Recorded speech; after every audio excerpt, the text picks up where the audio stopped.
Indian evidence act 1872 में आज हम देखेंगे भाग 3 जो साक्ष्य का पेश किया जाना और उसका प्रभाव से संबंधित है।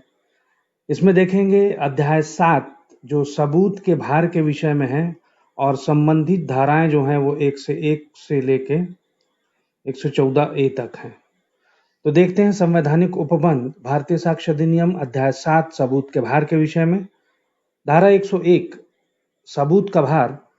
तो जो कोई न्यायालय से यह चाहता है कि वह ऐसी किसी विधिक अधिकार या दायित्व के बारे में निर्णय दे जो उन तथ्यों के अस्तित्व पर निर्भर है जिन्हें वह प्रख्यान करता है, उसे साबित करना होगा कि उन तथ्यों का अस्तित्व है। तो जब कोई व्यक्ति किसी तथ्य का अस्तित्व साबित करने के लिए आबद्ध है, तब यह कहा जाता है कि उस व्यक्ति पर सबूत का भार है। दृष्टांत देखिए कि क न्यायालय से चाहता है कि वह ख को उस अपराध के लिए दंडित करने का निर्णय दे जिसके बारे में क कहता है कि वह ख ने किया है, तो क को यह साबित करना होगा कि ख ने वह अपराध किया है। क न्यायालय से यह चाहता है कि न्यायालय उन तथ्यों के कारण जिनके सत्य होने का वह प्रख्यान है और ख प्रत्याख्यान करता है, यह निर्णय दे कि वह ख के कब्जे में की अमुक भूमि का हकदार है, तो क को उन तथ्यों का अस्तित्व साबित करना होगा। अगली धारा है धारा 102 जो सबूत का भार किस पर होगा इस बारे में उपबंध करती है। तो किसी वाद या कार्यवाही में सबूत का भार उस व्यक्ति पर होता है जो असफल हो जाएगा यदि दोनों में से किसी भी ओर से कोई भी साक्ष्य न दिया जाए। दृष्टांत देखते हैं कि ख पर उस भूमि के लिए क वाद लाता है जो ख के कब्जे में है और जिसके बारे में क प्रख्यान करता है कि वह ख के पिता ग को विल द्वारा क के लिए ली गई थी।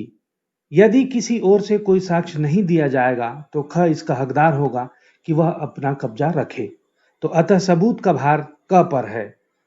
अगला उदाहरण देखें कि ख पर एक बंध पत्र मध्य शोध धन के लिए क वाद लाता है।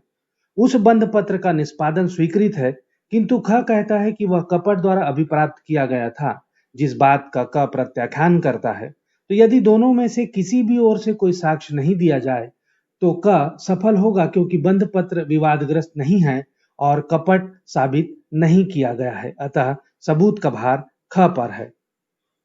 अगली धारा देखते हैं धारा 103 विशिष्ट तथ्यों के बारे में सबूत का भार।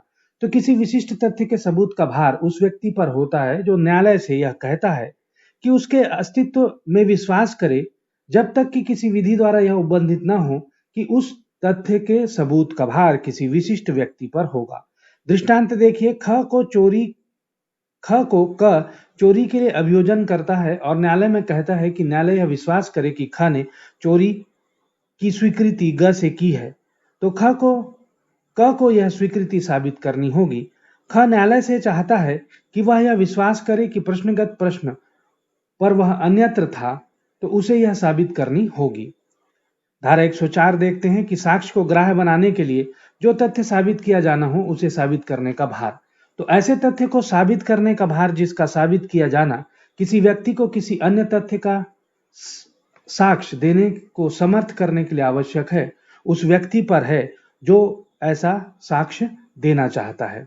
दृष्टांत देखिए कि ख द्वारा किए गए मृत्युकालिक कथन को क साबित करना चाहता है, तो क को ख की मृत्यु साबित करनी होगी। क किसी खोई हुई दस्तावेज की अंतर वस्तु को द्वितीय साक्ष्य द्वारा साबित करना चाहता है, तो क को यह साबित करना होगा कि दस्तावेज खो गई है।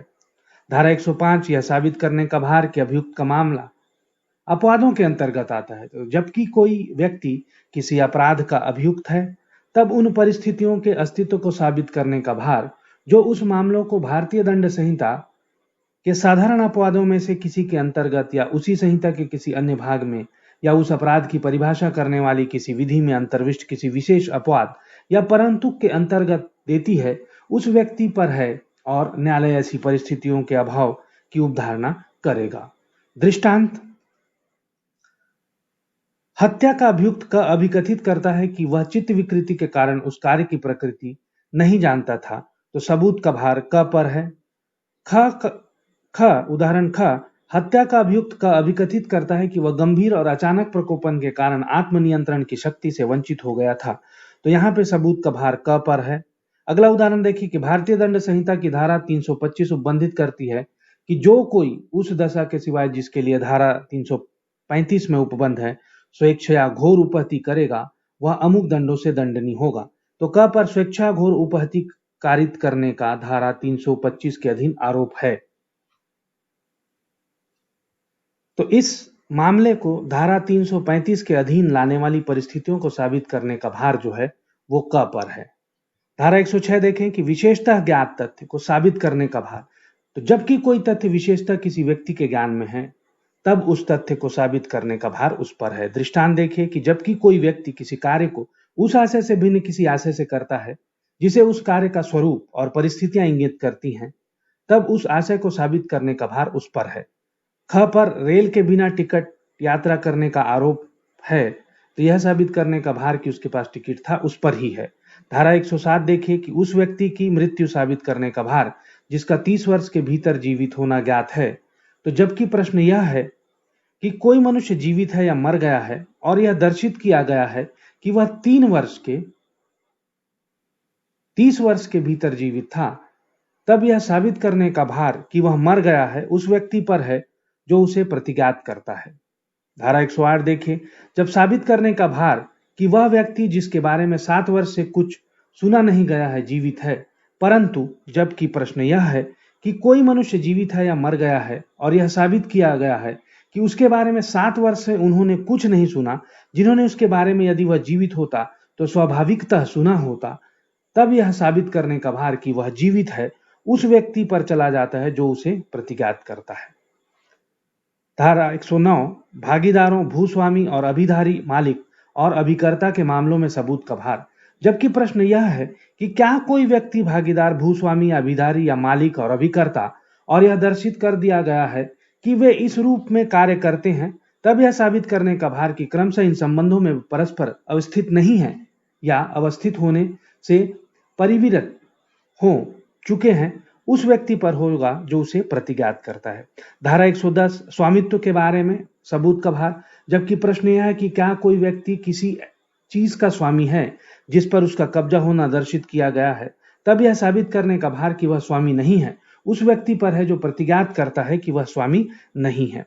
धारा 111 उन समव्यवहारों में सद्भाव को साबित किया जाना जिसमें एक पक्षकार का संबंध सक्रिय विश्वास का है, जहां की उन पक्षकारों के बीच समव्यवहार के सद्भाव के बारे में प्रश्न है, जिसमें से एक दूसरे के प्रति सक्रिय विश्वास की स्थिति में है, वहां उस समव्यवहार के सद्भाव को साबित करने का भार उस पक्षकार पर है जो सक्रिय विश्वास की स्थिति में है।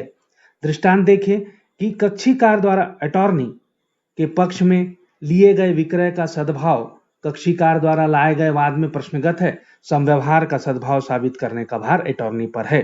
पुत्र द्वारा जो कि हाल ही में प्राप्त व्यय हुआ है, पिता को किए गए किसी विक्रय का सद्भाव पुत्र द्वारा लाए गए वाद में प्रश्नगत है, तो समव्यवहार के सद्भाव को साबित करने का भार पिता पर है। धारा 111A कुछ अपराधों के बारे में उपधारणा। तो पहला उपधारा 1 देखिए कि जहां कोई व्यक्ति उपधारा 2 में विनिर्दिष्ट ऐसे किसी अपराध के ऐसे किसी क्षेत्र में जिसे उपद्रव में दबाने के लिए और लोक व्यवस्था की बहाली और उसे बनाए रखने के लिए उपबंध करने वाली तत्समय प्रवृत्ति किसी अधिनियमिति के अधीन विक्षुब्ध क्षेत्र घोषित किया गया है, या ख ऐसे किसी क्षेत्र में जिसमें 1 मास से अधिक की अवधि के लिए लोक शांति में व्यापक विघ्न रहा है, किए जाने का अभियुक्त है और यह दर्शित किया जाता है कि ऐसे व्यक्ति ऐसे क्षेत्र में किसी स्थान पर ऐसे समय पर था जब ऐसे किसी सशस्त्र बल या बलों के जिन्हें लोक व्यवस्था बनाए रखने का भार सौंपा गया था, ऐसे सदस्यों पर जो अपने कर्तव्यों का निर्वहन कर रहे हैं, आक्रमण करने के लिए, उनका प्रतिरोध करने के लिए उस स्थान पर या उस स्थान में आयुधों या विस्फोटक का प्रयोग किया गया था, वहां जब तक तत्प्रतिकूल दर्शित नहीं किया जाता, यह अवधारणा की जाएगी कि ऐसे व्यक्ति ने ऐसा अपराध किया है। उपधारा 2 उपधारा 1 में विनिर्दिष्ट अपराधों में निम्नलिखित हैं, अर्थात पहला, भारतीय दंड संहिता की धारा 121, 121A, 122, 123 के अधीन कोई अपराध। और ख आपराधिक षड्यंत्र या भारतीय दंड संहिता की धारा 122 या 123 के अधीन कोई अपराध करने का प्रयत्न या उसका दुष्प्रेरण। धारा 112 विवाहित स्थिति के दौरान में जन्मा होना धर्मजत्व का निश्चायक सबूत है। यह तथ्य कि किसी व्यक्ति का जन्म उसकी माता और किसी पुरुष के बीच विधिमान्य विवाह के कायम रहते या उसका विघटन होने के उपरांत माता के अविवाहित रहते हुए 280 दिन के भीतर हुआ था, इस बात का निश्चायक सबूत होगा कि वह उस पुरुष का धर्मज पुत्र है, जब तक कि यह दर्शित न कर दिया जा सके कि विवाह के पक्षकारों के परस्पर पहुंच ऐसे किसी समय नहीं थी कि वह उसका गर्भाधान किया जा सकता था। धारा 113 राज्य क्षेत्र के अध्यर्पण का सबूत। तो शासकीय राजपत्र में यह अधिसूचना कि ब्रिटिश राज्य क्षेत्र का कोई भाग किसी भारतीय राज्य, राजा या शासक को गवर्नमेंट ऑफ इंडिया एक्ट 1935 के भाग 3 के प्रारंभ से पूर्व अध्यर्पित किया गया है, इस बात का निश्चायक सबूत होगी कि ऐसे राज्य क्षेत्र में ऐसी अधिसूचना में वर्णित तारीख को विधिमान्य अध्यर्पण हुआ। धारा 113 ए किसी विवाहित स्त्री द्वारा आत्महत्या के दुष्प्रेरण के बारे में उपधारणा। तो जब प्रश्न यह है कि किसी स्त्री द्वारा आत्महत्या का करना उसके पति या उसके पति के किसी नातेदारों द्वारा दुष्प्रेरित किया गया है और यह दर्शित किया गया है कि उसने अपने विवाह की तारीख से 7 वर्ष की अवधि के भीतर आत्महत्या की थी, और यह कि उसके पति या उसके पति के ऐसे नातेदारों ने उसके प्रति क्रूरता की थी, तो न्यायालय मामले की सभी अन्य परिस्थितियों को ध्यान में रखते हुए यह उपधारणा कर सकेगा कि ऐसी आत्महत्या उसके पति या उसके पति के ऐसे नातेदारों द्वारा दुष्प्रेरित की गई थी। स्पष्टीकरण, इस धारा के प्रयोजनों के लिए क्रूरता का वही अर्थ है जो भारतीय दंड संहिता की धारा 498 ए में है। धारा 113 बी दहेज मृत्यु के बारे में उपधारणा। जब प्रश्न यह है कि किसी व्यक्ति ने किसी स्त्री की दहेज मृत्यु की है और यह दर्शित किया जाता है कि मृत्यु के कुछ पूर्व ऐसे व्यक्ति ने दहेज किसी मांग के लिए या उसके संबंध में उस स्त्री के साथ क्रूरता की थी या उसको तंग किया था, तो न्यायालय यह उपधारणा करेगा कि ऐसे व्यक्ति ने दहेज मृत्यु कारित की है। स्पष्टीकरण, इस धारा के प्रयोजन के लिए दहेज मृत्यु का वही अर्थ है जो भारतीय दंड संहिता की धारा 304 बी में है। धारा 114 न्यायालय किन्हीं तथ्यों का अस्तित्व उपधारित कर सकेगा। तो न्यायालय ऐसे किसी तथ्य का अस्तित्व उपधारित कर सकेगा जिसका घटित होना उस विशिष्ट मामले के तथ्यों के संबंध में प्राकृतिक घटनाओं, मानवीय आचरण तथा लोक और प्राइवेट कारोबार के सामान्य अनुक्रम को ध्यान में रखते हुए संभाव्य समझता है। दृष्टांत देखिए कि न्यायालय अवधारित कर सकेगा कि चुराए हुए माल पर जिस मनुष्य का चोरी के शीघ्र उपरांत कब्जा है, जब तक कि वह अपने कब्जे का कारण न बता सके, या तो वह चोर है या उसने माल को चुराया हुआ जानते हुए प्राप्त किया है। ख कि सह अपराधी विश्वसनीयता के अयोग्य है जब तक कि वह तात्विक विशिष्टियों में उसकी संपुष्टि नहीं होती। ग कि कोई प्रतिगृहित या पृष्ठांकित विनिमय पत्र समुचित प्रतिफल के लिए प्रतिगृहित या पृष्ठांकित किया गया था। घ किसी की ऐसी कोई चीज या चीजों की दशा अब भी अस्तित्व में है जिसका उतनी कालावधि से जितनी में ऐसी चीजें या चीजों की दशाएं प्रायः अस्तित्व शून्य हो जाती हैं, लघुतर कालावधि में अस्तित्व में होना दर्शित किया गया है। अंग कि न्यायिक और पदीय कार्य नियमित रूप से संपादित किए गए थे, कि विशिष्ट मामलों में कारोबार के सामान्य अनुक्रम का अनुसरण किया गया था। छ कि यदि वह साक्ष्य जो पेश किया जा सकता है और पेश नहीं किया गया है पेश किया जाता तो उस व्यक्ति के अनुकूल होता जो उसका विधारण किए हुए है। ज कि यदि कोई मनुष्य ऐसे किसी प्रश्न का उत्तर देने से इनकार करता है जिसका उत्तर देने के लिए वह विधि द्वारा विवश नहीं है, तो उत्तर यदि वह दिया जाता उसके अनुकूल होता। झ कि जब किसी बाध्यता का सृजन करने वाले दस्तावेज बाध्यकारिता के हाथ में है तब उस बाध्यता का उन्मोचन हो चुका है। किंतु न्यायालय यह विचार करने में कि ऐसे सूत्र उसके समक्ष के विशिष्ट मामलों को लागू होते हैं या नहीं, निम्नलिखित प्रकार के तथ्यों का भी ध्यान रखेगा। दृष्टांत क देखें के बारे में किसी दुकानदार के पास उसके गले में कोई चिन्हित रुपया उसके चुराए जाने के शीघ्र पश्चात है और वह उसके कब्जे का कारण विधि निर्दिष्ट नहीं बता सकता, किंतु अपने कारोबार के अनुक्रम में वह रुपया लगातार प्राप्त कर रहा है। दृष्टांत ख के बारे में एक अत्यंत ऊंचे शील का व्यक्ति किसी मशीनरी को ठीक ठीक लगाने में किसी उपेक्षा पूर्वक कार्य द्वारा किसी व्यक्ति की मृत्यु कारित करने के लिए विचारित है, वैसा ही अच्छेशील का व्यक्ति ख जिसने मशीनरी लगाने से उस काम में भाग लिया था, ब्यौरेवार वर्णन करता है कि क्या क्या किया गया था, और क की और स्वयं अपनी असावधानी स्वीकृत और स्पष्ट करता है। दृष्टांत ख के बारे में, कोई अपराध कोई व्यक्ति द्वारा किया जाता है। अपराधियों में से 3 क ख ग घटना स्थल पर पकड़े जाते हैं और एक दूसरे से अलग रखे जाते हैं। अपराध का विवरण उनमें से हर एक ऐसा देता है जो घ को आलिप्त करता है, और ये विवरण एक दूसरे को किसी ऐसी रीति में संपुष्ट करते हैं जिससे उनमें यह अति अनधिसंभाव्य हो जाता है कि उन्होंने इसके पूर्व मिलकर कोई योजना बनाई थी। दृष्टांत ग के बारे में, किसी विनिमय पत्र का लेखीवाल क व्यापारी था। प्रतिग्रहिता ख पूर्णतः क के असर के अधीन एक युवक और नासमझ व्यक्ति था। दृष्टांत घ के बारे में यह साबित किया गया है कि कोई नदी अमुक मार्ग में 5 वर्ष पूर्व बहती थी, किंतु यह ज्ञात है कि उस समय से ऐसी बाढ़ें आई जो उसके मार्ग को परिवर्तित कर सकती हैं। दृष्टांत अंग के बारे में, कोई न्यायिक कार्य जिसकी नियमितता प्रश्नगत है, असाधारण परिस्थितियों में किया गया था। दृष्टांत च के बारे में कि प्रश्न यह है कि क्या कोई पत्र प्राप्त हुआ था, उसका डाक में डाला जाना दर्शित किया गया है, किंतु डाक के सामान्य अनुक्रम में उपद्रवों के कारण विघ्न पड़ा था। दृष्टांत 6 के बारे में, कोई मनुष्य किसी दस्तावेज को पेश करने से इनकार करता है जिसका असर किसी अल्प महत्व की ऐसी संविदा पर पड़ता है जिसके आधार पर उसके विरुद्ध वाद लाया गया है, किंतु जो उसके कुटुंब की भावनाओं और ख्याति को भी क्षति पहुंचा सकती है।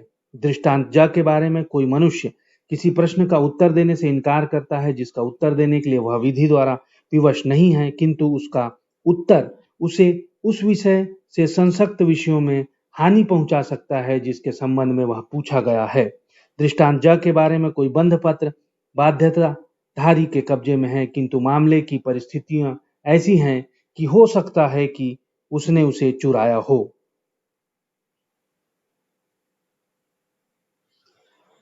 धारा 114A, बलात्संग के कतिपय अभियोजन में सम्मति के न होने की उपधारणा। तो भारतीय दंड संहिता की धारा 376 की उपधारा 2 के खंड क, ख, ग, घ, अंग, च, छ, ज, झ, य, ट, ठ, ड, ढ के अधीन बलात्संग के लिए किसी अभियोजन में जहां अभियुक्त द्वारा मैथुन किया जाना साबित हो जाता है, और प्रश्न यह है कि क्या वह उस स्त्री की जिसके बारे में यह अभिकथन किया गया है कि उससे बलात्संग किया गया है, सम्मति के बिना किया गया था, और ऐसी स्त्री न्यायालय के समक्ष अपने साक्ष्य में यह कथन करती है कि उसने सम्मति नहीं दी थी, वहां न्यायालय यह उपधारणा करेगा कि उसने सम्मति नहीं दी थी। स्पष्टीकरण, इस धारा में मैथुन से भारतीय दंड संहिता की धारा 375 के खंड क से खंड घ में वर्णित कोई कार्य अभिप्रेत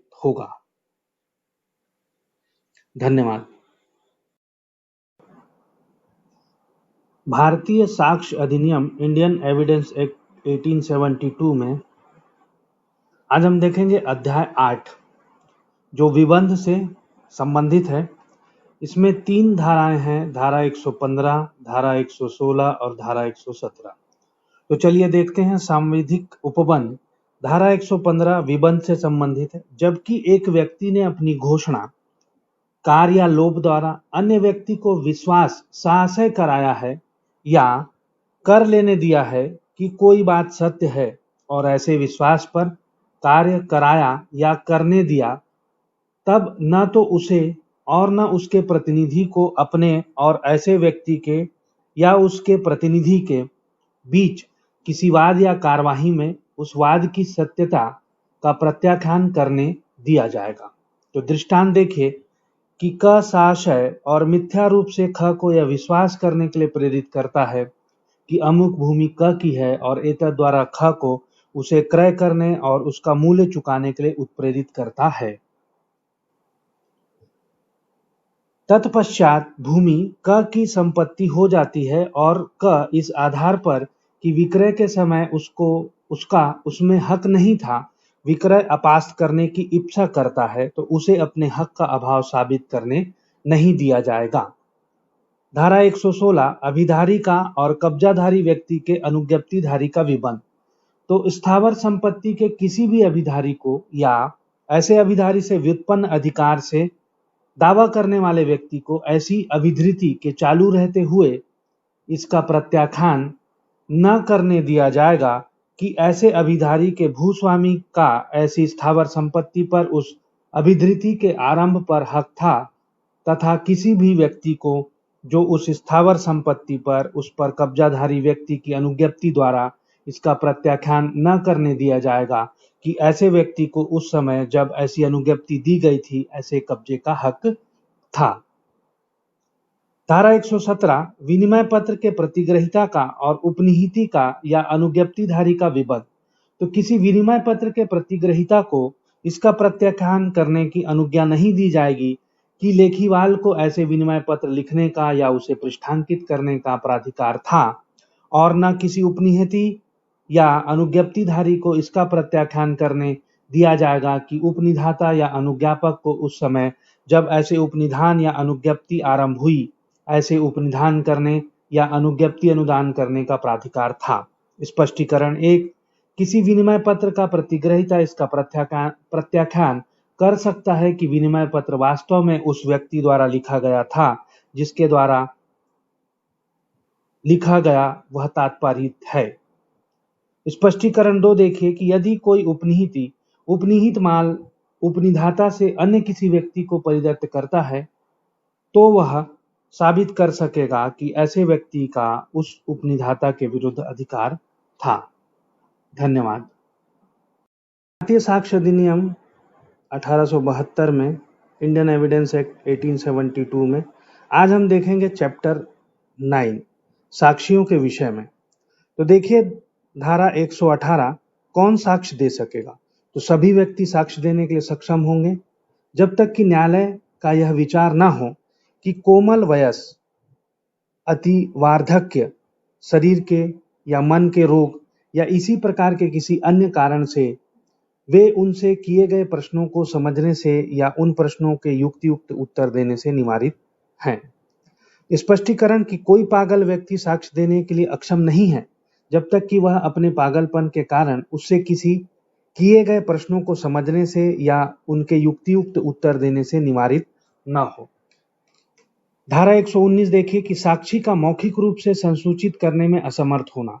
तो ऐसा कोई साक्षी जो बोलने में असमर्थ है किसी अन्य रीति से जिसमें वह उसे बोधगम्य बना सकता है, जैसे कि लिखकर या संकेत चिन्हों द्वारा अपना साक्ष्य दे सकेगा, किंतु ऐसा लेखन और संकेत चिन्ह खुले न्यायालय में लिखे और किए जाने चाहिए तथा इस प्रकार किया गया साक्ष्य मौखिक साक्ष्य माना जाएगा।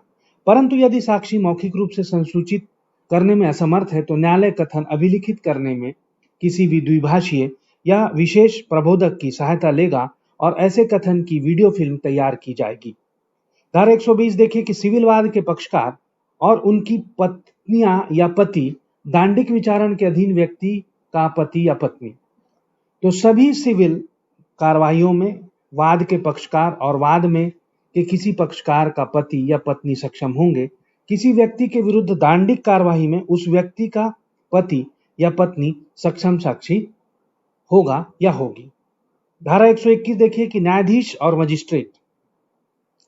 कोई भी न्यायाधीश या मजिस्ट्रेट न्यायालय में ऐसे न्यायाधीश या मजिस्ट्रेट के नाते अपने स्वयं के आचरण के बारे में या ऐसी किसी बात के बारे में जिसका ज्ञान उसे ऐसे न्यायाधीश या मजिस्ट्रेट के नाते न्यायालय में हुआ है, किन्हीं प्रश्नों का उत्तर देने के लिए ऐसे किसी न्यायालय के विशेष आदेश के सिवाय जिसके वह अधीनस्थ विवश नहीं किया जाएगा, किंतु अन्य बातों के बारे में जो उसकी उपस्थिति में उस समय घटित हुई थी तब वह ऐसे कार्य कर रहा था, उसकी परीक्षा की जा सकेगी। दृष्टांत देखिए कि सेशंस न्यायालय के समक्ष अपने विचार में यह कहता है कि अभिसाक्ष्य मजिस्ट्रेट ख द्वारा अनुचित रूप से लिया गया था। तद विषयक प्रश्नों का उत्तर देने के लिए को किसी वरिष्ठ न्यायालय के विशेष आदेश के सिवाय विवश नहीं किया जा सकता। मजिस्ट्रेट ख के समक्ष मिथ्या साक्ष्य देने का सेशंस न्यायालय के समक्ष अभियुक्त है। वरिष्ठ न्यायालय के विशेष आदेश के सिवाय ख से यह नहीं पूछा जा सकता कि क ने क्या कहा है।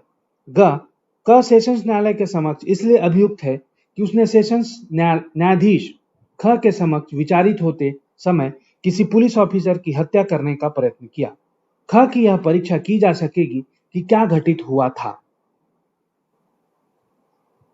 धारा 122 विवाहित स्थिति के दौरान में की गई संसूचना है।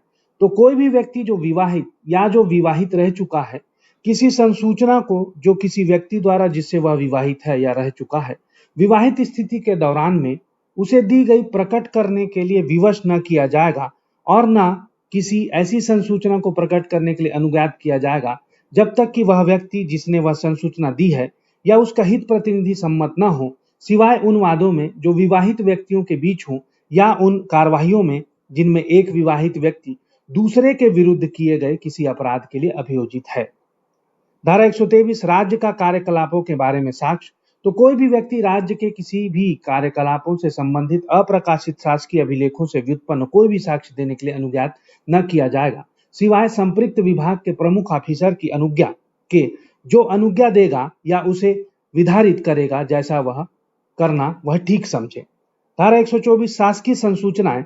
तो कोई भी लोक ऑफिसर उसे शासकीय विश्वास में दी गई संसूचनाओं को प्रकट करने के लिए विवश नहीं किया जाएगा, जबकि वह समझता है कि उस प्रकटन से लोकहित की हानि होगी। धारा 125 अपराधों के करने के बारे में जानकारी। तो कोई भी मजिस्ट्रेट या पुलिस ऑफिसर यह कहने के लिए विवश नहीं किया जाएगा कि किसी अपराध के किए जाने के बारे में कोई जानकारी कहां से मिली, और किसी भी राजस्व ऑफिसर को यह कहने के लिए विवश नहीं किया जाएगा कि उसे लोक राजस्व के विरुद्ध किसी अपराध के किए जाने के बारे में कोई जानकारी कहां से मिली। स्पष्टीकरण। इस धारा में राजस्व ऑफिसर से लोक राजस्व की किसी शाखा के कारोबार में या के बारे में नियोजित ऑफिसर अभिप्रेत है।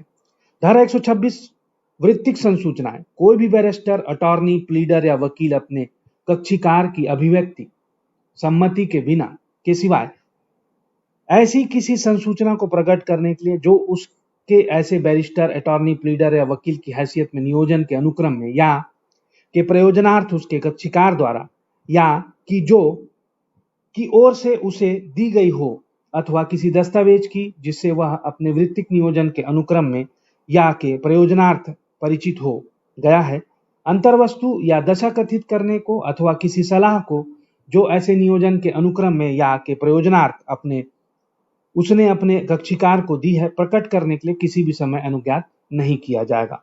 परंतु इस धारा की कोई बात निम्नलिखित बात को प्रकट करने से संरक्षण न देगी कि किसी भी अवैध प्रयोजन को अग्रसर करने में दी गई कोई भी संसूचना, और दूसरा जो किसी बैरिस्टर, प्लीडर, अटॉर्नी या वकील ने अपनी ऐसी हैसियत में नियोजन के अनुक्रम में संप्रेषित किया हो और जिससे दर्शित हो कि उसके नियोजन के प्रारंभ के पश्चात कोई अपराध या कपट किया गया है। यह तत्वहीन है कि ऐसे बैरिस्टर, प्लीडर, अटॉर्नी या वकील का ध्यान ऐसे तथ्य के प्रति उसके कक्षीकार के द्वारा या की ओर से आकर्षित किया गया था या नहीं। स्पष्टीकरण। इस धारा में कथित बाध्यता नियोजन के अवसित हो जाने के उपरांत भी बनी रहती है। दृष्टांत। कक्षीकार अटॉर्नी ख से कहता है कि मैंने कूट रचना की है और मैं चाहता हूं कि आप मेरी प्रतिरक्षा करें। यह संसूचना प्रकटन से संरक्षित है क्योंकि ऐसे व्यक्ति की प्रतिरक्षा आपराधिक प्रयोजन नहीं है जिसका दोषी होना ज्ञात हो। कक्षीकार अटॉर्नी ख से कहता है कि मैं संपत्ति पर कब्जा कूट रचित विलेख के उपयोग द्वारा अभिप्राप्त करना चाहता हूं और इस आधार पर वाद लाने की मैं आपसे प्रार्थना करता हूं। यह संसूचना आपराधिक प्रयोजन के अग्रसर करने में की गई होने के प्रकटन से संरक्षित नहीं है। क पर गबन का आरोप लगाए जाने पर वह अपनी प्रतिरक्षा करने के लिए अटॉर्नी ख को प्रतिधारित करता है। कार्यवाही के अनुक्रम में ख देखता है कि क की लेखा बही में यह प्रविष्टि की गई है कि क द्वारा उतनी रकम देनी है जितनी के बारे में अभिकथित है कि उसका गबन किया गया है, जो प्रविष्टि उसके नियोजन के आरंभ के समय उस बही में नहीं थी। यह ख द्वारा अपने नियोजन के अनुक्रम में संप्रेक्षित ऐसा तथ्य होने से जिसे दर्शित होता है कि कपट उस कार्यवाही के प्रारंभ होने के पश्चात किया गया है, प्रकटन से संरक्षित नहीं है। धारा 127 धारा 126 दुभाषियों आदि को लागू होना। धारा 126 के उपबंध दुभाषियों और बैरिस्टरों, प्लीडरों, अटॉर्नियों और वकीलों के लिपिकों या सेवकों को लागू होंगे। धारा 128 साक्ष्य देने के लिए स्वयमेव उद्यत होने से विशेषाधिकार अभिव्यक्ततः नहीं हो जाता है। यदि किसी वाद का कोई पक्षकार स्वप्रेरणा से ही या अन्यथा उसमें साक्ष्य देता है, तो यह न समझा जाएगा कि एतद् द्वारा उसने ऐसे प्रकटन के लिए, जैसा धारा 126 में वर्णित है, सम्मति दे दी है। तथा यदि किसी वाद या कार्यवाही का कोई पक्षकार ऐसे किसी बैरिस्टर, प्लीडर, अटॉर्नी या वकील को साक्षी के रूप में बुलाता है, तो यह कि उसने ऐसे प्रकटन के लिए अपनी सहमति दे दी है केवल तभी समझा जाएगा जबकि वह ऐसे बैरिस्टर, अटॉर्नी, वकील से उन बातों के बारे में प्रश्न करे जिनके प्रकटन के लिए वह ऐसे प्रश्नों के अभाव में स्वाधीन न होता। धारा 129 विधि सलाहकारों से गोपनीय संसूचनाएं।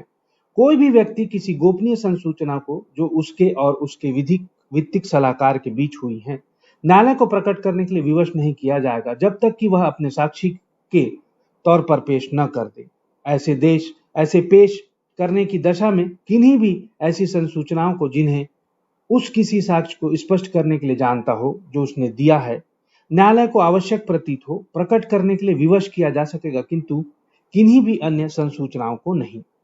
धारा 130 जो साक्षी पक्षकार नहीं है उसके हक विलेखों को पेश किया जाना।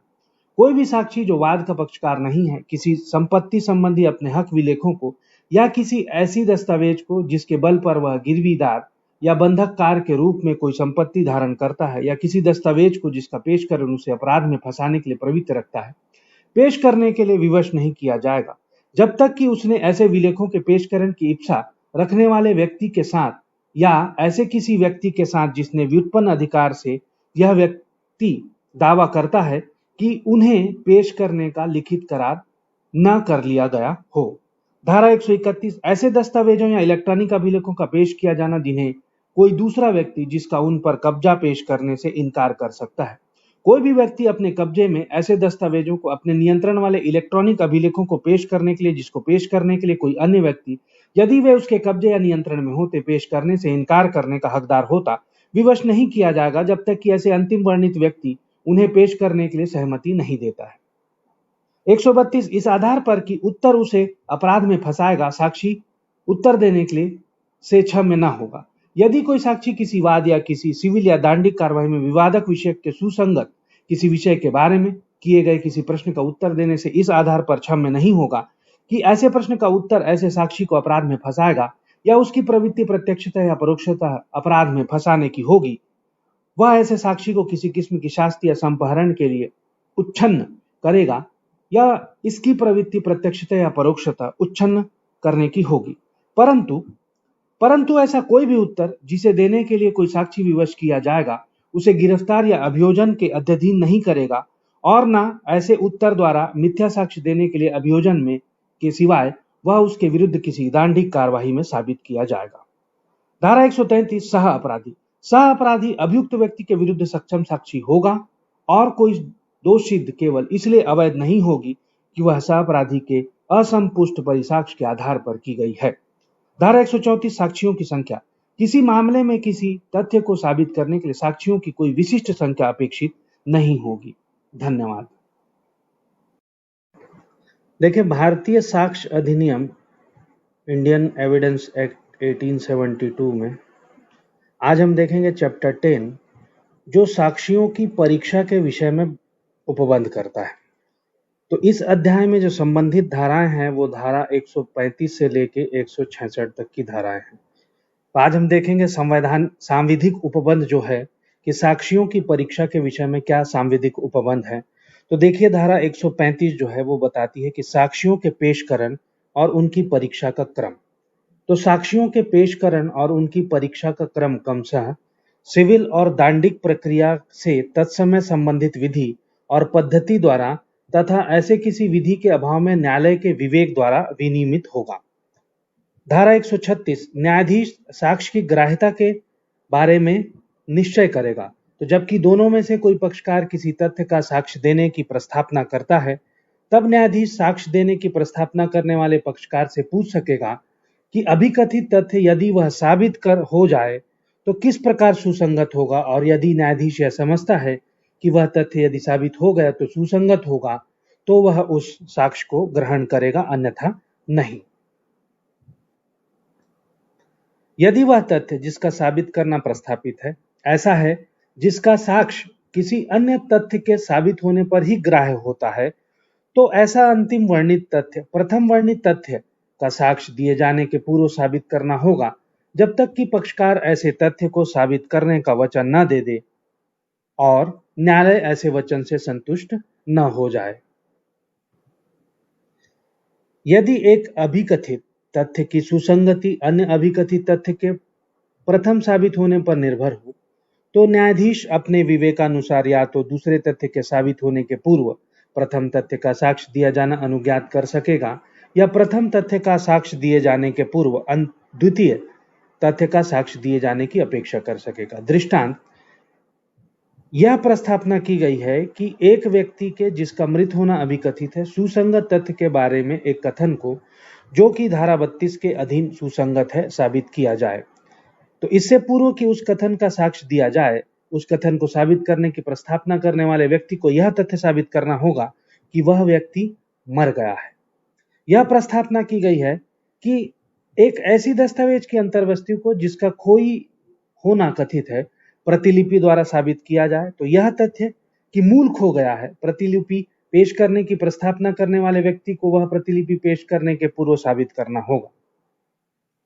अगला उदाहरण देखें कि चुराई हुई संपत्ति को जानते हुए कि वह चुराई हुई है प्राप्त करने का अभियुक्त है। यह साबित करने की प्रस्थापना की गई है कि उसने उस संपत्ति के कब्जे का प्रत्याख्यान किया है। इस प्रत्याख्यान की सुसंगति संपत्ति की अनन्यता पर निर्भर है।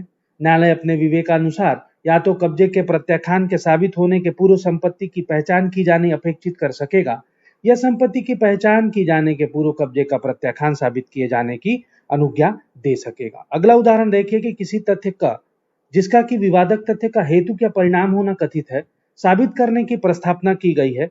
कई मध्यांतरिक तथ्य ख, ग, घ हैं जिनका इसके पूर्व की तथ्य का उस विवादक तथ्य का हेतु या परिणाम माना जा सके, अस्तित्व में होना दर्शित किया जाना आवश्यक है। तो न्यायालय या तो ख, ग, घ के साबित किए जाने के पूर्व क के साबित किए जाने की अनुज्ञा दे सकेगा, या क का साबित किया जाना अनुज्ञात करने के पूर्व क, ग, घ का साबित किया जाना अपेक्षित कर सकेगा। धारा 137 मुख्य परीक्षा, तो किसी साक्षी की उस पक्षकार द्वारा जो उसे बुलाता है परीक्षा उसकी मुख्य परीक्षा कहलाती है। प्रति परीक्षा, किसी साक्षी की परीक्षा द्वारा की गई परीक्षा उसकी प्रति परीक्षा कहलाती है। पुनः परीक्षा, किसी साक्षी की प्रति परीक्षा के पश्चात उसकी उस पक्षकार द्वारा जिसने उसे बुलाया है परीक्षा उसकी पुनः परीक्षा कहलाएगी। धारा 138 परीक्षाओं का क्रम, तो साक्षियों के प्रथमतः मुख्य परीक्षा होगी, तत्पश्चात यदि प्रति परीक्षा ऐसा चाहे तो प्रति परीक्षा होगी, तत्पश्चात यदि उसे बुलाने वाला पक्षकार ऐसा चाहे तो पुनः परीक्षा होगी। परीक्षा और प्रति परीक्षा को सुसंगत तथ्यों से संबंधित होना चाहिए, किंतु प्रति परीक्षा का उन तथ्यों तक सीमित रहना आवश्यक नहीं है जिनकी साक्षी ने अपनी मुख्य परीक्षा में परिसाक्ष्य दिया है।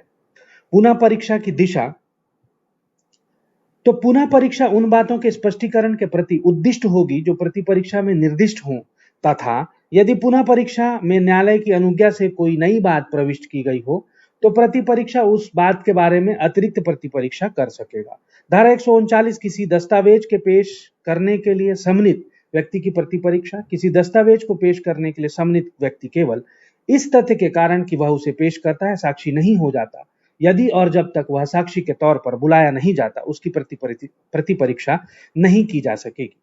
धारा 140 देखिए सील का साक्ष्य देने वाले साक्षी, तो सील का साक्ष्य देने वाले साक्षियों की प्रति परीक्षा और पुनः परीक्षा की जा सकेगी। धारा 141 सूचक प्रश्न, कोई प्रश्न जो उस उत्तर को सुझाता है जिसे पूछने वाला व्यक्ति जानना चाहता है या पाने की आशा करता है सूचक प्रश्न कहलाता है। धारा 142 उन्हें कब नहीं पूछना चाहिए, तो सूचक प्रश्न मुख्य परीक्षा में या पुनः परीक्षा में यदि विरोधी पक्षकार द्वारा आक्षेप किया जाता है तो न्यायालय की अनुज्ञा के बिना नहीं पूछे जाने चाहिए। न्यायालय उन बातों के बारे में जो पुनः स्थापना के रूप में या निर्विवाद है या जो उसकी राय में पहले से ही पर्याप्त रूप से साबित हो चुके हैं, सूचक प्रश्नों के लिए अनुज्ञा देगा। धारा 143 उन्हें कब नहीं पूछा जा सकता है, तो सूचक प्रश्न प्रति परीक्षा में पूछे जा सकेंगे। उन्हें कब पूछा जा सकेगा, तो सूचक प्रश्न प्रति परीक्षा में पूछे जा सकेंगे।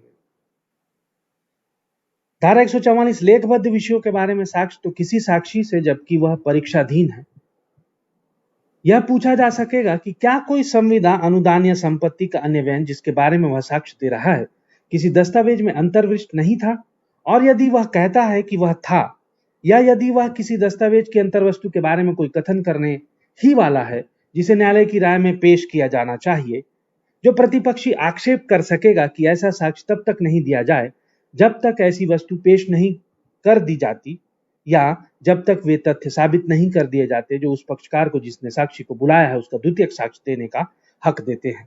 तो स्पष्टीकरण, कोई साक्षी उन कथनों का जो दस्तावेजों की अंतर्वस्तु के बारे में अन्य व्यक्ति द्वारा किए गए थे मौखिक साक्ष्य दे सकेगा यदि ऐसे कथन स्वयं सुसंगत तथ्य हैं। दृष्टांत देखते हैं कि प्रश्न यह है कि क्या क ने ख पर हमला किया, तो ग अभिसाक्ष्य देता है कि उसने क को घ से यह कहते सुना कि ख ने मुझे एक पत्र लिखा था जिसमें मुझ पर चोरी का अभियोग लगाया था और मैं उसे बदला लूंगा। यह कथन हमले के लिए कथन क का आशय दर्शित करने वाला होने के नाते सुसंगत है और उसका साक्ष्य दिया जा सकेगा चाहे वह पत्र के बारे में कोई अन्य साक्ष्य न भी दिया गया हो। धारा 145 पूर्वतन लेखबद्ध कथनों के बारे में प्रतिपरीक्षा। तो किसी साक्षी की उन पूर्वतन कथनों के बारे में जो उसने लिखित रूप में दिया है, जो लेखबद्ध किए गए हों, प्रश्नगत बातों से सुसंगत हैं, ऐसा लेख उसे दिखाए बिना या ऐसे लेख साबित किए बिना प्रतिपरीक्षा की जा सकेगी। किंतु यदि उस लेख द्वारा उसका खंडन करने का आशय है तो उस लेख को साबित किया जा सकने के पूर्व उसका ध्यान उस लेख के उन भागों की ओर आकर्षित करना होगा जिनका उपयोग उसका खंडन करने के प्रयोजन के लिए किया जाना है। धारा 146 देखिए, प्रतिपरीक्षा के विधिपूर्ण प्रश्न। तो जबकि किसी साक्षी से प्रतिपरीक्षा की जाती है तब उससे एतस्मिन् पूर्व निर्दिष्ट प्रश्नों के अतिरिक्त ऐसा कोई भी प्रश्न पूछे जा सकेंगे जिनकी प्रवृत्ति उनकी सत्यवादिता परखने की है, दूसरा यह पता चलाने की है कि वह कौन है और जीवन में उसकी क्या स्थिति है, अथवा उसके शील को दोष लगाकर उसकी विश्वसनीयता को धक्का पहुंचाने की, चाहे ऐसे प्रश्नों का उत्तर उसे प्रत्यक्षतः या परोक्षतः अपराध में फंसाने की प्रवृत्ति रखता है, या उसे किसी शास्ति या संपहरण के लिए उच्छन्न करता हो, या प्रत्यक्षता या परोक्षता उच्छन्न करने की प्रवृत्ति रखता हो। परंतु भारतीय दंड संहिता की धारा 376, 376 ए, 376 बी, 376 सी, 376 डी, धारा 376 ई के अधीन किसी अपराध के लिए या ऐसे किसी अपराध के किए जाने का प्रयत्न करने के लिए किसी अभियोजन में जहां सम्मति का प्रश्न विवाद है, वहां पीड़िता की प्रतिरक्षा में उसके साधारण व्यभिचार या किसी व्यक्ति के साथ उसके पूर्व लैंगिक अनुभव के बारे में ऐसी सम्मति या सम्मति की प्रकृति के लिए साक्ष्य देने वाला या प्रश्नों को पूछना अनुज्ञेय नहीं होगा। धारा 147 साक्षी को उत्तर देने के लिए कब विवश किया जाए। तो यदि ऐसा कोई प्रश्न उस वाद या कार्यवाही में सुसंगत किसी बात से संबंधित है तो धारा 132 के उपबंध उसको लागू होंगे। धारा 148 न्यायालय विनिश्चित करेगा कि कब प्रश्न पूछा जाएगा और साक्षी को उत्तर देने के लिए कब विवश किया जाएगा। यदि कोई प्रश्न ऐसी बात से संबंधित है जो उस बात या कार्यवाही से जहां तक कि वह साक्षी के शील को दोष लगाकर उसकी विश्वसनीयता पर प्रभाव डालती है, सुसंगत नहीं है, तो न्यायालय विनिश्चित करेगा कि साक्षी को उत्तर देने के लिए विवश किया जाए या नहीं, और यदि वह ठीक समझे तो साक्षी को सचेत कर सकेगा कि वह उसका उत्तर देने के लिए आबद्ध नहीं है। अपने विवेक का प्रयोग करने में न्यायालय निम्नलिखित विचारों को ध्यान में देगा। पहला, कि ऐसे प्रश्न उचित हैं यदि वे ऐसी प्रकृति के हैं कि उनके द्वारा प्रहरण किए गए लांछन की सत्यता उस विषय में जिसका वह साक्षी परिसाक्ष्य देता है, साक्षी की विश्वसनीयता के बारे में न्यायालय की राय पर गंभीर प्रभाव डालेगी। और दूसरा, ऐसे प्रश्न अनुचित है यदि उनके द्वारा प्रहरण किया गया लांछन ऐसी बातों के संबंध में है जो समय में उतनी अतीत है, या जो इस प्रकार के लांछन की सत्यता पर उस विषय में जिसका वह साक्षी परिसाक्ष्य देता है, साक्षी की विश्वसनीयता के बारे में न्यायालय की राय में वह प्रभाव नहीं डालेगी या बहुत थोड़ी मात्रा में प्रभाव डालेगी। तीसरा, ऐसे प्रश्न अनुचित हैं यदि साक्षी के शील के विरुद्ध किए गए लांछन के महत्व और उसके साक्ष्य के महत्व के बीच भारी अनुपात है। चौथा, न्यायालय यदि ठीक समझे तो साक्षी के उत्तर देने से इनकार करने पर यह अनुमान लगा सकेगा कि उत्तर यदि दिया जाता तो प्रतिकूल होता। धारा 149 युक्तियुक्त आधारों के बिना प्रश्न न पूछा जाएगा। तो कोई भी ऐसा प्रश्न जैसा कि धारा 148 में निर्दिष्ट है नहीं पूछा जाना चाहिए जब तक कि पूछने वाले व्यक्ति के पास यह सोचने के लिए युक्तियुक्त आधार न हो कि वह लांछन जिसका उसे प्रहरण होता है सुआधारित है। दृष्टांत देखिए कि किसी बैरिस्टर को किसी अटॉर्नी या वकील द्वारा अनुदेश दिया गया है कि वह एक महत्वपूर्ण साक्षी डकैत है। उस साक्षी से यह पूछने के लिए कि क्या वह डकैत है युक्तियुक्त आधार है। किसी वकील को न्यायालय में किसी व्यक्ति द्वारा जानकारी दी जाती है कि एक महत्वपूर्ण साक्षी डकैत है। जानकारी देने वाला वकील द्वारा प्रश्न किए जाने पर कथन के लिए समाधानप्रद कारण बताता है। उस साक्षी से यह पूछने के लिए कि क्या वह डकैत है युक्तियुक्त आधार है। किसी साक्षी से जिसके बारे में कुछ भी ज्ञात नहीं है अटकल पूछा जाता है कि क्या वह डकैत है, यहाँ इस प्रश्न के लिए कोई युक्तियुक्त आधार नहीं है। कोई साक्षी जिसके बारे में कुछ भी ज्ञात नहीं है अपने जीवन के ढंग और जीविका के साधनों के बारे में पूछे जाने पर असमाधानप्रद उत्तर देता है। उसे यह पूछने की कि क्या वह डकैत है, यह युक्तियुक्त आधार हो सकता है। धारा 150 युक्तियुक्त आधारों के बिना प्रश्न पूछे जाने की अवस्था में न्यायालय की प्रक्रिया। यदि न्यायालय की यह राय हो कि ऐसा कोई प्रश्न युक्तियुक्त आधारों के बिना पूछा गया था, तो यदि वह बैरिस्टर, प्लीडर, वकील, अटॉर्नी द्वारा पूछा गया था, तो वह ऐसे मामले की परिस्थितियों की उच्च न्यायालय को या अन्य प्राधिकारी को जिससे ऐसा बैरिस्टर, प्लीडर, वकील या अटॉर्नी अपनी वृत्ति के प्रयोग के अधीन है, रिपोर्ट कर सकेगा। धारा 191 अशिष्ट और कलंकात्मक प्रश्न। तो न्यायालय किन्हीं प्रश्नों या पूछताछों का जिन्हें वह अशिष्ट या कलंकात्मक समझता है, चाहे ऐसे प्रश्न या जांच न्यायालय के समक्ष प्रश्नों को कुछ प्रभावित करने की प्रवृत्ति रखते हों, निषेध कर सकेगा जब तक कि वे विवादक तथ्यों के या उन विषयों के संबंध में न हो जिनका ज्ञात होता है कि वह अवधारित करने के लिए आवश्यक है कि विवादक तथ्य विद्यमान थे या नहीं। धारा 152 अपमानित या क्षुब्ध करने के लिए आशयित प्रश्न। तो न्यायालय ऐसे प्रश्नों का निषेध करेगा जो उसे ऐसा प्रतीत होता है कि अपमानित या क्षुब्ध करने के लिए आशयित है, या तो यद्यपि स्वयं में उचित हैं तथापि रूप में न्यायालय को ऐसा प्रतीत होता है कि वह अनावश्यक तौर पर संतापकारी हैं। धारा 153 सत्यवादिता परखने के प्रश्नों के उत्तर का खंडन करने के लिए साक्ष्य का अपवर्जन।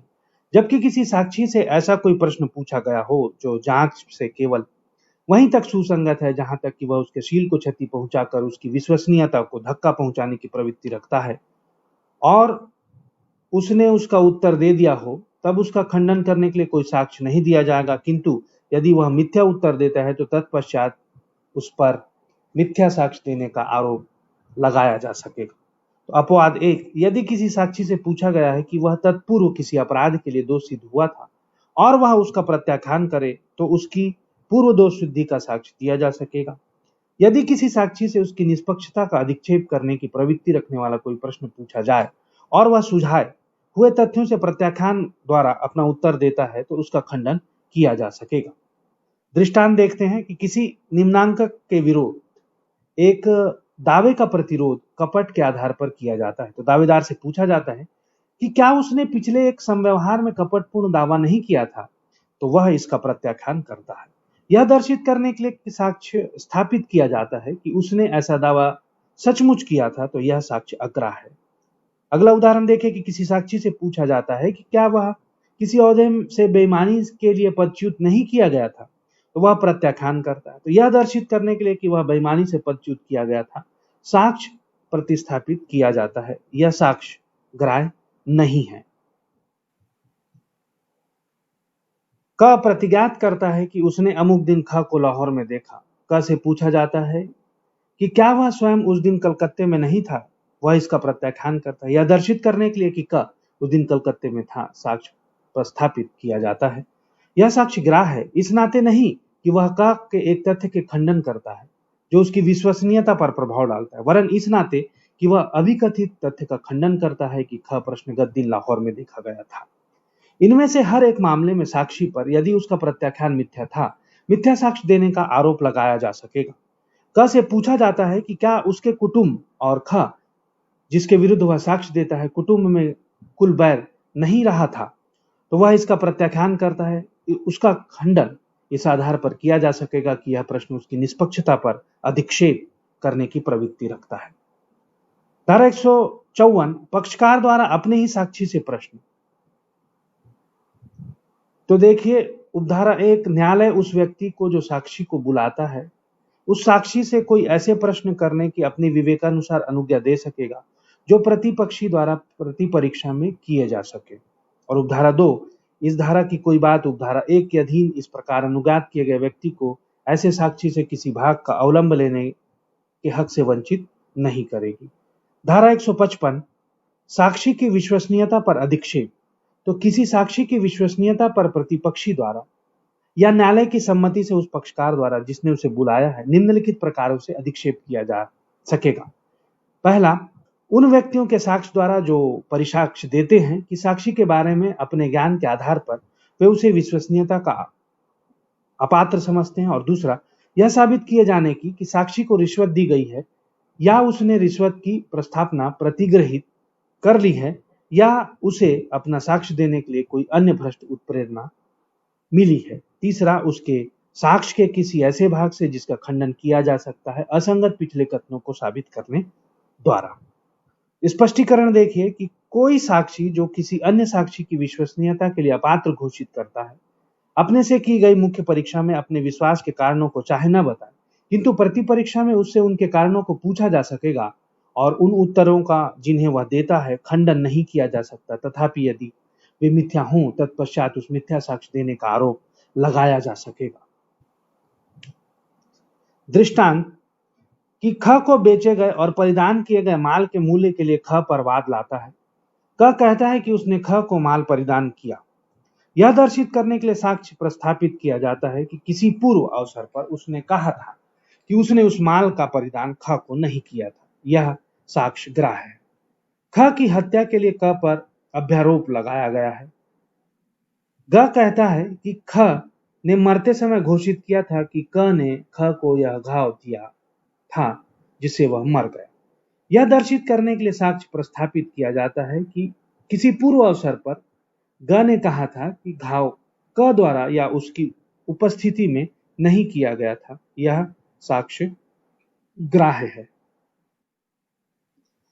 धारा 156 सुसंगत तथ्य के साक्ष्य की संपुष्टि करने की प्रवृत्ति रखने वाले प्रश्न ग्राह्य होंगे, जबकि कोई साक्षी जिसकी संपुष्टि करना आशयित हो किसी सुसंगत तथ्य का साक्ष्य देता है, तब उसे उससे ऐसी अन्य किन्हीं भी परिस्थितियों के बारे में प्रश्न किया जा सकेगा जिन्हें उसने उस समय या स्थान पर या के निकट संप्रेक्षित जिस पर ऐसा सुसंगत तथ्य घटित हुआ।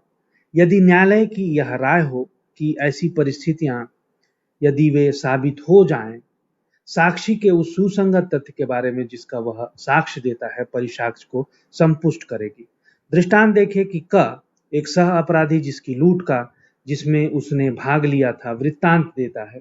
वह लूट से असंसक्त विभिन्न घटनाओं का वर्णन करता है जो उस स्थान को और जहां की वह लूट की गई थी जाते हुए वहां से आते हुए मार्ग में घटित हुई थी। इन तथ्यों का स्वतंत्र साक्ष्य स्वयं उस लूट के बारे में उसके साक्ष्य को संपुष्ट करने के लिए दिया जा सकेगा। धारा 157 उसी तथ्य के बारे में पश्चातवर्ती अभिसाक्ष्य की संपुष्टि करने के लिए साक्षी के पूर्वतन कथन साबित किए जा सकेंगे। किसी साक्षी के परिसाक्ष्य की संपुष्टि करने के लिए ऐसे साक्षी द्वारा उसकी तथ्य से संबंधित उस समय पर या के लगभग जब वह तथ्य घटित हुआ था किया हुआ या उस तथ्य का अन्वेषण करने के लिए विधि द्वारा सक्षम किसी प्राधिकारी के समक्ष किया हुआ कोई पूर्वतन कथन साबित किया जा सकेगा। धारा 158 साबित कथन के बारे में जो कथन धारा 32 और 33 के अधीन सुसंगत है, कौन सी बातें साबित की जा सकेंगी। जब कभी कोई कथन जो धारा 32 और 33 के अधीन सुसंगत है साबित कर दिया जाए, तब चाहे उसके खंडन के लिए या संपुष्टि के लिए या जिसके द्वारा वह किया गया था उस व्यक्ति की विश्वसनीयता को अधिक्षिप्त या पुष्ट करने के लिए वे सभी बातें साबित की जा सकेंगी जो यदि वह व्यक्ति साक्षी के रूप में बुलाया गया होता और उसने प्रतिपरीक्षा में सुझाई गई बात की सत्यता का प्रत्याख्यान किया होता तो साबित की जा सकेंगी। धारा 159 स्मृति ताजी करना। कोई साक्षी जबकि वह परीक्षा के अधीन है किसी ऐसे लेख को देख करके जो कि स्वयं उसने उस व्यवहार के समय जिसके संबंध में उसे प्रश्न किया जा रहा है या इतने शीघ्र पश्चात कि न्यायालय इसे संभाव्य समझता हो कि वह संव्यवहार उस समय उसकी स्मृति में ताजा था, अपनी स्मृति को ताजा कर सकेगा। साक्षी उपर्युक्त प्रकार के किसी ऐसे लेख को भी देख सकेगा जो किसी अन्य व्यक्ति द्वारा तैयार किया गया हो और उस साक्षी द्वारा उपर्युक्त समय के भीतर पढ़ा गया हो, यदि वह उसे लेख का उस समय जबकि उसने उसे पढ़ा था सही होना जानता था। साक्षी स्मृति ताजी करने के लिए दस्तावेज की प्रतिलिपियों का उपयोग कब कर सकेगा। तो जब कभी कोई साक्षी अपनी स्मृति किसी दस्तावेज को देखने से ताजी कर सकता है, वह न्यायालय की अनुज्ञा से ऐसी दस्तावेज की प्रतिलिपि को देख सकेगा, परंतु यह तब जबकि न्यायालय का समाधान हो गया है कि मूल को पेश न करने के लिए पर्याप्त कारण है। विशेषज्ञ अपनी स्मृति वित्तीय पुस्तिकाओं को देखकर ताजी कर सकेगा। धारा 160, धारा 159 में वर्णित दस्तावेजों में कथित तथ्यों के लिए परिसाक्ष्य। तो कोई साक्षी किसी दस्तावेज में, जैसी धारा 159 में वर्णित है, वर्णित तथ्यों का भी, चाहे उसे स्वयं उन तथ्यों का विनिर्दिष्ट स्मरण नहीं हो, परिसाक्ष्य दे सकेगा यदि उसे यकीन है कि वे तथ्य उस दस्तावेज में ठीक ठीक अभिलेखित थे। दृष्टांत, कोई लेखाकार कारोबार के अनुक्रम में नियमित रूप में रखी जाने वाली बहियों में से उसके द्वारा अभिलिखित तथ्यों का परिसाक्ष्य दे सकेगा यदि वह जानता हो कि बहियां ठीक ठीक रखी गई हैं, यद्यपि वह प्रविष्टि किए गए विशिष्ट समव्यवहारी को भूल गया हो। धारा 161, स्मृति ताजी करने के लिए प्रयुक्त लेख के बारे में प्रतिपक्षी का अधिकार। तो पूर्ववर्ती अंतिम दो धाराओं के उपबंधों के अधीन देखा गया कोई लेख पेश करना और प्रतिपक्षी को दिखाना होगा यदि वह उसकी अपेक्षा करे। ऐसा पक्षकार यदि वह चाहे उस साक्षी से उसके बारे में प्रतिपरीक्षा कर सकेगा। धारा 162, दस्तावेजों का पेश किया जाना। तो किसी दस्तावेज को पेश करने के लिए सम्मिलित साक्षी यदि वह उसके कब्जे में है, शक्यधीन है, तो ऐसे किसी आक्षेप के होने पर जो उसे पेश करने या उसकी ग्राह्यता के बारे में हो, उसे न्यायालय में लाएगा। ऐसे किसी आक्षेप की विधि मान्यता न्यायालय द्वारा विनिश्चित की जाएगी। न्यायालय यदि वह ठीक समझे उस दस्तावेज का, यदि वह राज्य की बातों से संबंधित न हो, निरीक्षण कर सकेगा या अपने को उसकी ग्राह्यता अवधारित करने योग्य बनाने के लिए अन्य साक्ष्य ले सकेगा।